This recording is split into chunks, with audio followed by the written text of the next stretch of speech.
Just goes boom. During the past few weeks, we've introduced you to a range of tactics used by cyber criminals to take your money.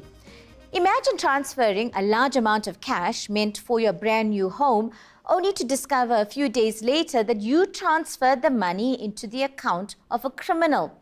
Tonight, we hone in on business email compromise with property transactions at the center of it.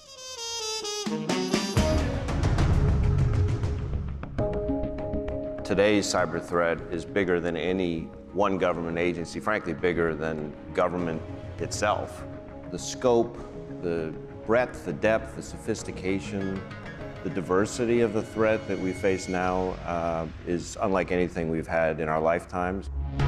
Faceless cyber criminals hiding on the web are netting billions every year as business email compromise losses surge internationally, making it one of the biggest threats to business. According to the FBI, it's come at a cost of more than $26 billion in the past 4 years.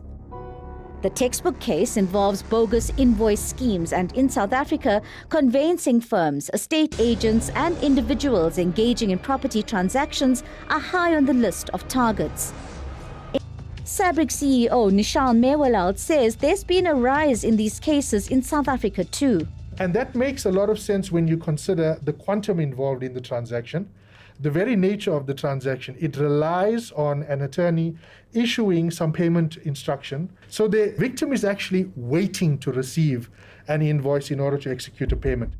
These criminals use social engineering to dupe their victims with emails masquerading as legitimate messages.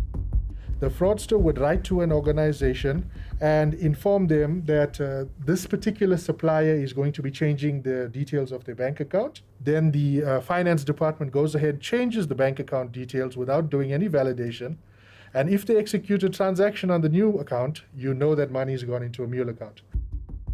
Conveyancing attorney Metse Kekana says it's difficult to apportion blame. Is there some kind of liability test that we can say, okay, it's definitely the conveyancer, definitely the consumer? Unfortunately, there is none. There is none. Unless if you can prove that indeed the email that you received came from the conveyancer's firm or from the estate agent firm, which most of the time is difficult to prove, because what these scammers do is that they will just change one digit of the email address of the conveyancers. But in some, even more sophisticated cases, these cyber criminals use malware. They take control of the victim's email box and they identify any invoices and things that came into the box that needs to be paid. They then adjust the invoice to reflect a new bank account, and then when you go about processing the transaction and making a payment, unfortunately you're scammed out of the cash. Businessman Keith Vieira recently fell victim to this kind of identity theft known as CEO fraud when he sold a building as part of wrapping up one of his businesses.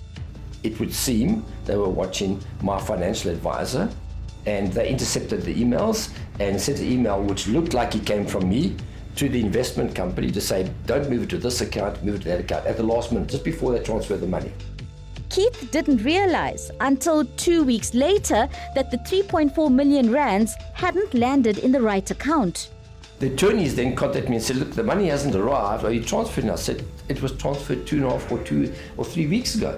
Then I went back and asked him. The lady said, yes, she transferred it. She transferred to this account. I looked at the account. I said, but that account's different to the account that I gave you instructions to transfer to.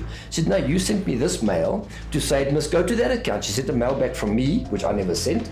And it said, yes, must go to this new account. So it was your email address? Spot on. Everything was perfect. We analyzed that mail and it's gone to forensic guys. She would never have picked up it was different. There was no difference. In fact, they even use a similar tone to the way I used to speak to him. So they'd obviously been watching transactions between myself and this investment company for some period of time. So maybe you're getting an email from an address that mimics the school that your kid is in. You open the email and then usually it would direct you to clicking on a link. And when you click onto this link, the link embeds a malware. The malware is going into your machine and then you don't really see it, but it goes into the system and the sender is able to take control of your device without you even knowing that he's doing it.